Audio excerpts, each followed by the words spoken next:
একটি প্রেস কনফারেন্সে ওইখানে আমি বলেছিলাম চুপ্পুর অপসারণ চেয়েছিলাম।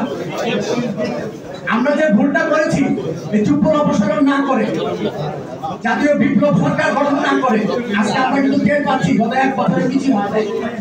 এই যে এক বছরে ঐক্যমত্য কমিশন বিভিন্ন দলকে ডেকেছে, আমার মনে হয় খুব একটা ভালো হয় নাই। সেদিন যদি চুপ্পুকে তারা অপসারণ করতো এবং চুপ্পুকে অপসারণ কথা বলার কারণে স্নিগ্ধ সাক্ষী আছে ওই দিন যারা আয়োজক কমিটি ছিল তারা আমাকে ধমক দিয়েছিল আমি কেন চুপ্পুর অপসারণ চাই। উনি এক মহান ব্যক্তি বলেছেন যুদ্ধ শুরু হলে রাজনীতিবিদরা অস্ত্র দেয়, ধনীরা রুটি দেয়, কিন্তু গরিবেরা দেয় তাদের ছেলেদের। যুদ্ধ শেষ হলে রাজনীতিবিদরা হাত মেলায়, ধনীরা রুটির দাম বাড়ায় আর গরিবেরা খুঁজে তাদের ছেলেদের কবর। মুক্তিযোদ্ধাদের শ্রদ্ধা জানাই, 1971 সালের মুক্তিযোদ্ধাদের শ্রদ্ধা জানাই, একটি দেশ উপহার দেওয়ার জন্য।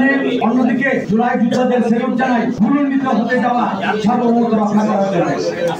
শহীদ পরিবারের পক্ষ থেকে বলছি আমরা শেখ মুজিবের 72-এর সংবিধান বিরক্তি চাই। এটা চেতনা বৃদ্ধির সংবিধান। 5ই আগস্ট পরবর্তী অন্তর্বর্তী সরকার গঠনের পর আদালতের পঞ্চদশ সংশোধনীর উপর রিট আবেদনের প্রেক্ষিতে সংশোধনীটি আদালত বাতিল করে, কিন্তু সেটা এখনো কার্যকর নয়। কেননা কার্যকর করতে সংসদ লাগবে, ম্যান্ডেট লাগবে। বর্তমান সংবিধান অনুযায়ী এখানে যা হচ্ছে সব অবৈধ এবং অসাংবিধানিক।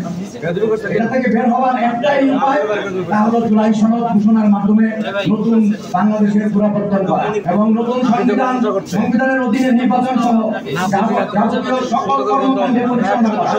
আর গণঅভ্যুত্থানের পরবর্তী এই সনদ এবং নতুন সংবিধানের বাংলাদেশ ঘোষণার ম্যান্ডেট নিশ্চিতে